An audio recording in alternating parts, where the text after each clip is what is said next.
Hello दोस्तों, नमस्कार। Welcome to watching this video. हमें उम्मीद है कि आप सब बहुत अच्छे होंगे। आज हम सेल बायोलॉजी, कोशिका विज्ञान का नेक्स्ट टॉपिक राइबोसोम लेकर आए हैं, जो आपके समक्ष निम्न रूप से उपस्थित है। पहला, जैसे कि राइबोसोम सर्वप्रथम राइबोसोम को सेम की बीज की जड़ों में किसने देखा था? रॉबिन्सन नामक वैज्ञानिक और ब्राउन, इन दो वैज्ञानिकों ने सन 1953 ईस्वी में इन्हें देखा था। जंतु कोशिका में राइबोसोम को सर्वप्रथम देखा पलैडे नामक वैज्ञानिक ने 1955 ईस्वी में। सेम की जड़ों में सबसे पहले देखा रॉबिन्सन और ब्राउन ने 1953 ईस्वी में, और जंतुओं की कोशिका में सबसे पहले राइबोसोम देखा पलैडे नामक वैज्ञानिक ने। राइबोसोम हरित लवक क्लोरोप्लास्ट, केंद्रक न्यूक्लियस, माइटोकॉन्ड्रिया सूत्र कणिका, कोशिका द्रव्य साइटोप्लाज्म, इनमें पाया जाता है। राइबोसोम को कहते हैं पलैडे पार्टिकल, पलैडे कण, क्योंकि पलैडे नामक वैज्ञानिक ने सबसे पहले इसको जंतु कोशिका में देखा था। कोशिका का इंजन राइबोसोम को कहते हैं। प्रोटीन की फैक्ट्री राइबोसोम को कहते हैं, क्योंकि राइबोसोम का सबसे महत्वपूर्ण कार्य ही प्रोटीन सिंथेसिस है, प्रोटीन का निर्माण करना। राइबोसोम गोलाकार, कला विहीन अर्थात नॉन मेम्ब्रेनस, इनमें कोई भी झिल्ली नहीं होती है। राइबोन्यूक्लियोप्रोटीन के सूक्ष्म कण होते हैं। ये राइबोन्यूक्लियोप्रोटीन के बने होते हैं। शरीर की कोशिका का सबसे छोटा कोशिकांग या कोशिकांग सेल ऑर्गन राइबोसोम होता है। राइबोसोम के दोनों सब यूनिट में आपस में जुड़ने के लिए किस आयन की आवश्यकता होती है? मैग्नीशियम आयन की। मैग्नीशियम आयन से ही राइबोसोम की दोनों यूनिट्स जुड़ी हुई होती हैं।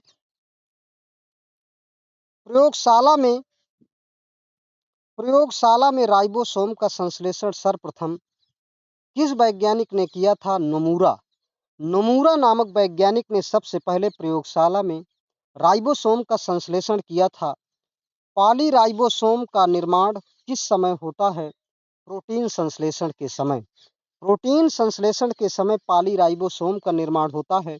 राइबोसोम के अध्ययन के लिए एक विशेष यंत्र प्रयुक्त होता है, जिसे कहते हैं अल्ट्रासेंट्रीफ्यूज। राइबोसोम का अध्ययन अल्ट्रासेंट्रीफ्यूज यंत्र के माध्यम से किया जाता है। अवसाद गुणांक, सेडिमेंटेशन कांस्टेंट मापने की इकाई सोइडेनबर्ग यूनिट कहा जाता है। सोइडेनबर्ग यूनिट को प्रदर्शित कैपिटल एस से किया जाता है।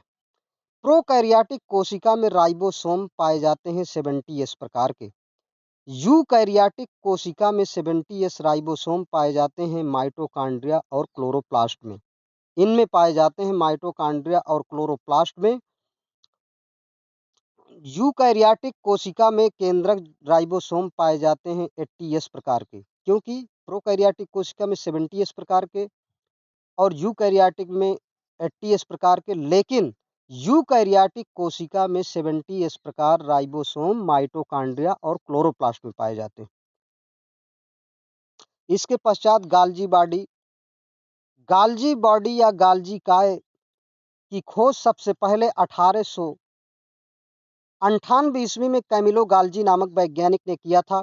कैमिलो गाल्जी को नोबेल पुरस्कार सन 1906 ईस्वी में मिला था, अर्थात सन 1906 ईस्वी में इन्हें नोबेल प्राइज से सम्मानित किया गया था। गाल्जी बॉडी के और भी अन्य नाम हैं, जैसे कि लाइपोकॉन्ड्रिया, गाल्जी कॉम्प्लेक्स, गाल्जी सोम, इडियोसोम आदि नामों से जाना जाता है। गाल्जी बॉडी को लाइपोकॉन्ड्रिया और गाल्जी कॉम्प्लेक्स, गाल्जी सोम, इडियोसोम के नाम से जाना जाता है। कोशिका का traffic police of cell Golgi body को कहते हैं। इसके पश्चात पादप पादप कोशिका में इसे डिक्टियोसोम कहा जाता है। अलग अलग कोशिकाओं में गाल्जी बॉडी के नाम भी है, पादप कोशिका में अलग नाम है। डिक्टियोसोम कहते हैं गाल्जी काय कैसी थैलियों से घिरी होती है, एक स्तरीय एक एक झिल्लियों से। ये अभी मतलब एक झिल्ली से पूरी तरह से कवर्ड रहती है। और गाल्जी काय बना होता है चक्राभ, कर्व्ड और चपटी पट्टिका, सिस्टर्नी और नलियों, ट्यूब्स तथा थैलियों, वेसिकल्स। इन चार से बना होता है। चक्राभ, चपटी, नलियों, थैलियों आदि से बना होता है। फिर इसके बाद लायनकाय लाइसोसोम। लाइसोसोम लायनकाय लाइसोसोम की खोज सन 1955 ईस्वी में डी डुवे नामक वैज्ञानिक ने किया था। जंतु कोशिका एनिमल सेल्स में पाई जाने वाली गोल झिल्लियों से घिरी थैलियों को लाइसोसोम कहते हैं। कौन सा कोशिकांग नष्ट होकर कैंसर के निर्माण में मदद करता है? लाइसोसोम। कोशिकांग की आत्महत्या थैली लाइसोसोम को ही कहते हैं suicide bag. Suicide bag of cells, ये लाइसोसोम को कहा जाता है। पुरानी रक्त कोशिकाएं ब्लड सेल्स किसके द्वारा नष्ट होती हैं? लाइसोसोम के कारण। लाइसोसोम एंजाइम अभिक्रियाएं करने वाली कोशिकाएं कहाँ पाई जाती हैं? यकृत में। यकृत में ये पाई जाती हैं। इसके बाद लाइसोसोम एंजाइम अभिक्रियाएं करने वाली कोशिकाएं पाई जाती हैं यकृत, थायराइड ग्रंथि, अग्न्याशय, पैनक्रियाज, गुर्दे, किडनी और ब्रेन में। न्यूरोस्पोरा नामक कवक लाइसोसोम की खोज किस वैज्ञानिक ने किया था? पी मार्टिले। 1964 ईस्वी में पी मार्टिले नामक वैज्ञानिक ने सबसे पहले न्यूरोस्पोरा कवक में लाइसोसोम की खोज किया था। लाइसोसोम में लगभग कितने जल अपघटनी एंजाइम, हाइड्रोलाइटिक एंजाइम पाए जाते हैं? लगभग 50 हाइड्रोलाइटिक एंजाइम पाए जाते हैं। लाइसोसोम के एंजाइम हैं फास्फेटेज, राइबोन्यूक्लिएज, ग्लाइकोसाइडेज, डीऑक्सीराइबोन्यूक्लिएज, सल्फेटेज, प्रोटीएज आदि एंजाइम पाए जाते हैं लाइसोसोम में। लाइसोसोम में आदि एंजाइम पाए जाते हैं। फिर इसके बाद तारक काय जो होता है, जिसे हम सेंट्रोसोम के नाम से जानते हैं। सेंट्रोसोम शब्द सबसे पहले 1888 ईस्वी में टी बावेरी नामक वैज्ञानिक ने दिया था। सेंट्रोसोम का दूसरा नाम डिप्लोसोम भी है। सेंट्रोसोम का दूसरा नाम डिप्लोसोम है। सेंट्रोसोम को डिप्लोसोम क्यों कहते हैं? क्योंकि यह दो तारक केंद्रों सेंट्रियोल का बना होता है, इसलिए डिप्लो का मतलब होता है टू मतलब दो। इस तरह से यह दो तारक केंद्रों के बने होने के कारण इसे डिप्लोसोम भी कहते हैं। फिर ये कोशिका विभाजन में कौन सा कोशिकांग स्पिंडल का निर्माण करता है? सेंट्रोसोम ही स्पिंडल का निर्माण करने का काम करता है, ध्रुवों का निर्माण करने का काम करता है। प्रत्येक तारक केंद्र सूक्ष्म नलियों, माइक्रोट्यूबुल्स से निर्मित त्रिक तंतुओं, ट्रिपलेट फाइबर्स में 9 समूहों से बना होता है। 9 समूहों से बना होता है। फिर इसके बाद रिक्तिका वैक्यूल्स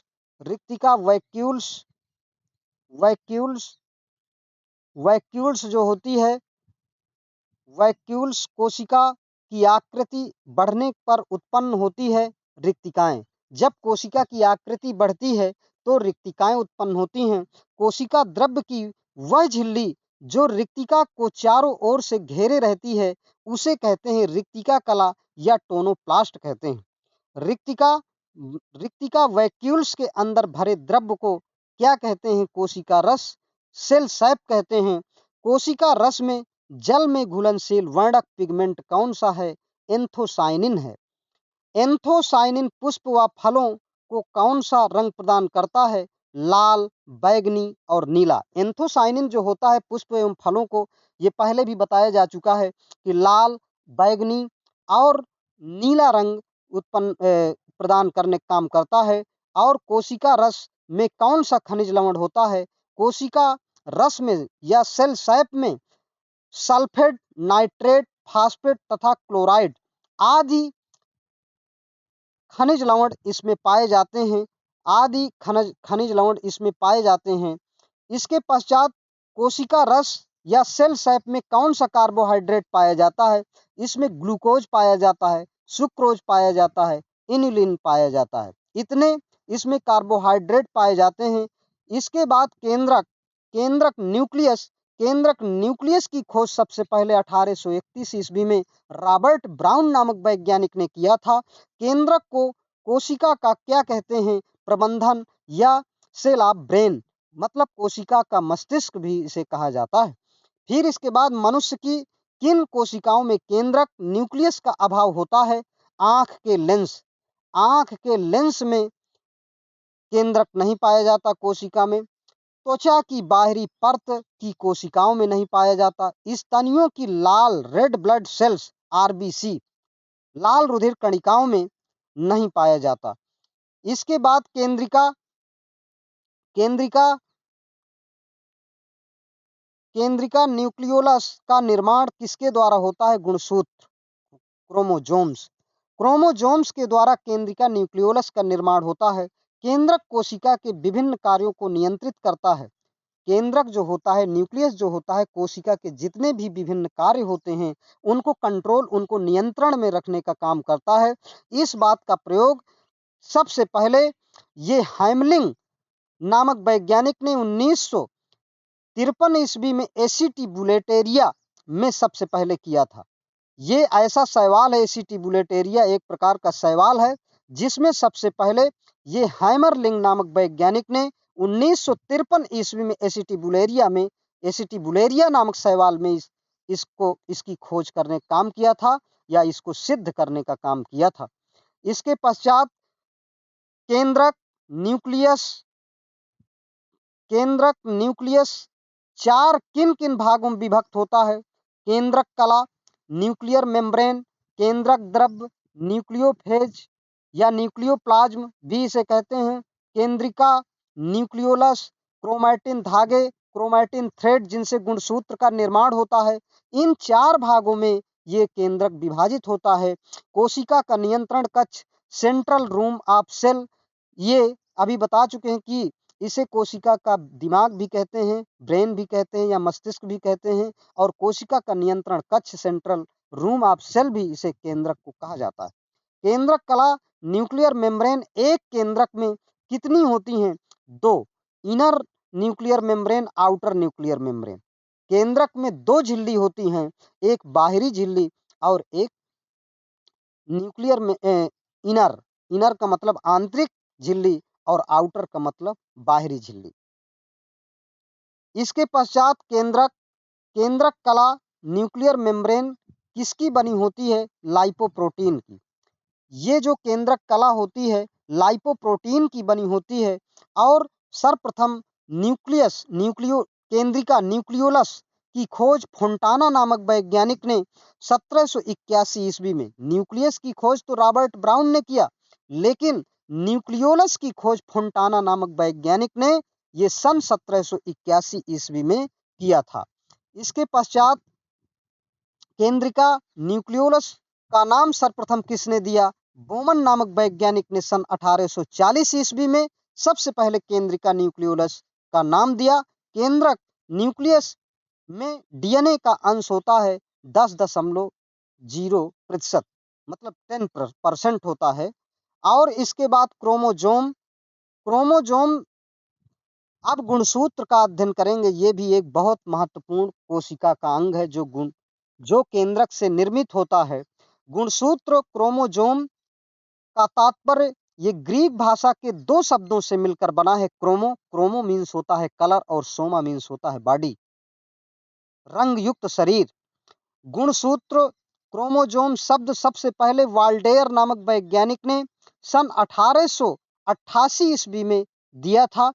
गुणसूत्र क्रोमोसोम की खोज सबसे पहले स्ट्रासबर्गर नामक वैज्ञानिक ने 1875 ईस्वी में किया था। बहुपट्टी पॉलीटीन गुणसूत्र की खोज बालबियानी नामक वैज्ञानिक ने किया था। पॉलीटीन बहुपट्टी गुणसूत्र की खोज बालबियानी नामक वैज्ञानिक ने किया था। लैम्ब्रुस गुणसूत्र की खोज ये कशेरुकी वर्टिब्रेट्स के अंडक या ऊसाइटों में पाया जाता है।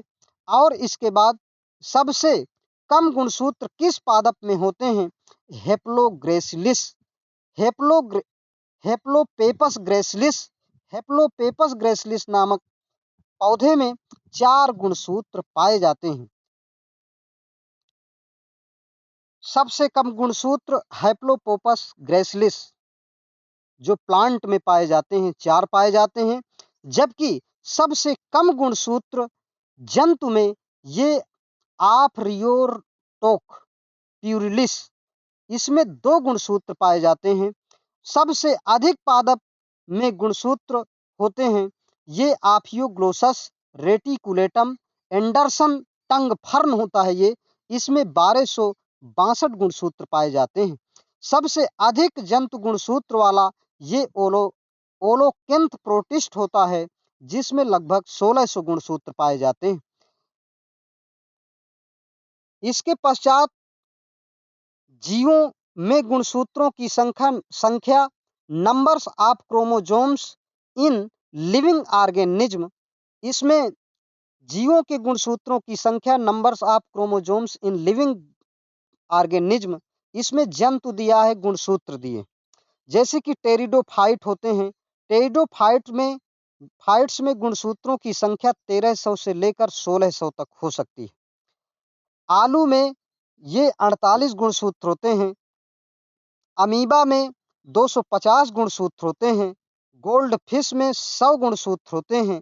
कबूतर में 80 गुणसूत्र होते हैं। कुत्ता में 78 गुणसूत्र होते हैं। घोड़ा में 64 गुणसूत्र होते हैं। टमाटर में 48 होते हैं। आलू में 48 होते हैं। तंबाकू में 48 होते हैं। चिंपैंजी में 48 होते हैं। मनुष्य में 46 गुणसूत्र होते हैं। खरगोश में 44 गुणसूत्र होते हैं। इस प्रकार से गुणसूत्रों की संख्या का अध्ययन हम कर सकते हैं। और इसके पश्चात जैसे कि घोड़ा होता है, घोड़ा में 64 गुणसूत्र होते हैं। खरगोश में 44 गुणसूत्र होते हैं। बिल्ली में 38 गुणसूत्र होते हैं। बंदर में 42 गुणसूत्र होते हैं। मादा मधुमक्खी में 32 गुणसूत्र होते हैं। घरेलू मक्खी में 12 गुणसूत्र होते हैं। नर मधुमक्खी में 16 गुणसूत्र होते हैं, जस्ट दुगना। मच्छर में 6 गुणसूत्र होते हैं। प्याज में 16 गुणसूत्र होते हैं। एस्केरिस में 2, मक्का में 20, नींबू में 18.36, सेम में 22, मटर में 14। इस प्रकार से गुणसूत्रों की संख्या अलग अलग जिससे जीव जाति निर्भर करती है। ये गुणसूत्रों के द्वारा ही किसी भी जीव की जाति में निश्चित गुणसूत्र पाए जाते हैं। दोस्तों, यहीं से कोशिका विज्ञान सेकंड पार्ट समाप्त होता है। आप लोगों को बहुत बहुत धन्यवाद। सादर नमस्कार।